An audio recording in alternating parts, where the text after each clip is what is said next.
માતાજી મિત્રો, આપનું સ્વાગત છે આજના નવા વ્લોગમાં. હું છું અંકુર ને હવાના વાગી ગયા છે 10:15. કાલે પણ આ જ ટાઈમે વ્લોગ ચાલુ કર્યો હતો, આજે પણ એ ટાઈમે ચાલુ કરી દીધો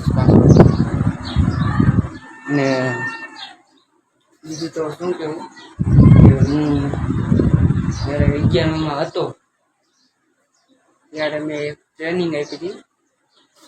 તેની ટ્રેનિંગ આપી હતી આરકેએસકેની એક ટ્રેનિંગ આપી હતી. એનું બેગ આપ્યું હતું અને બીજું હું તમને બતાવું. તો મિત્રો, આરકેએસકેની આ ટ્રેનિંગ મેં આપી હતી. આરકેએસકે એટલે કે રાષ્ટ્રીય કિશોર સ્વાસ્થ્ય કાર્યક્રમ. આની ટ્રેનિંગ આપી હતી. એની અંદર શું હોય કે આપણે સ્વાસ્થ્યનું હોય,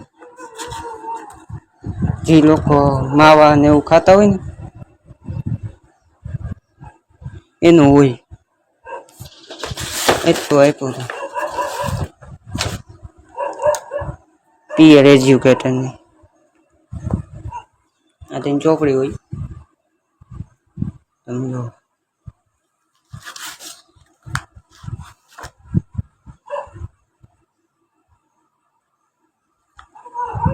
એટલે કે આપણે સ્વાસ્થ્યનું સમજાવવાનું, આપણે સમજાવવાનું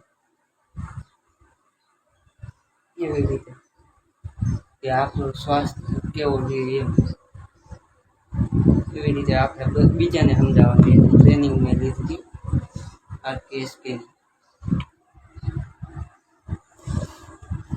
એટલે કેવી રીતે આપણે તંદુરસ્ત લઈ શકીએ એવી રીતે આ બધું હોય.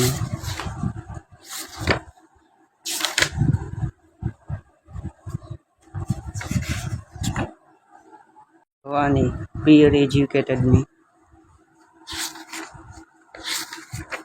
આની અંદર શું હોય ખબર મિત્રો? કેમ કે એની અંદર તો છે ને આપણે જો છે એને આપણે સમજાવ્યો, આપણે ગ્રુપની આખી ટીમ બનાવવાની હોય. ટીમ આખી થઈ જાય ને એ આખી ટીમને થઈને સમજાવવાનું હોય અને સ્વાસ્થ્યનું કે કેમ આપણું સ્વાસ્થ્ય ઠીક રહે એમ. બસ બીજું કઈ નહીં હોય. તમને જો શું શીખવા મળે ખબર? હું તમને બતાવું.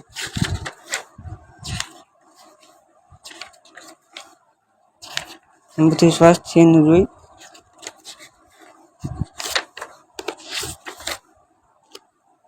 જેમ કે જો આપણા 18 વર્ષની ઉંમરથી તે 21 લગ્નની ઉંમર લગ્નમાં શું શું ફેરફાર થાય, એનો વૃદ્ધિ થવી કેવી રીતે થાય,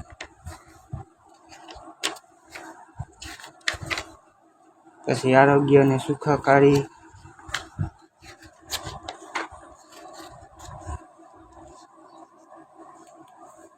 બિન તંદુરસ્ત ખોરાક વ્યક્ત સ્વાસ્થ્ય કેવી રીતે અસર કરે છે,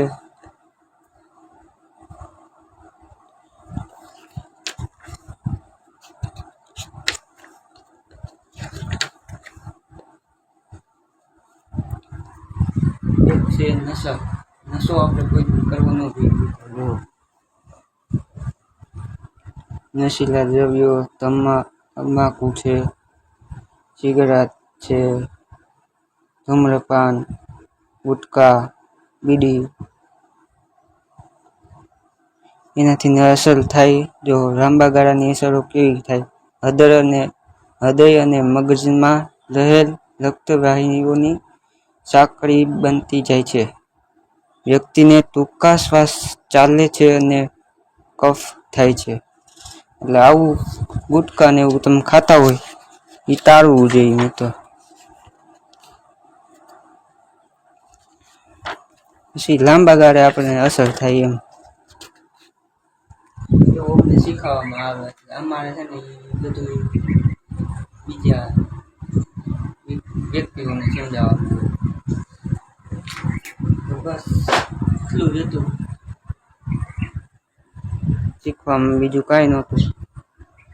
ટ્રેનિંગ હતી આવું શીખા. મને પણ મજા આવી શીખવામાં.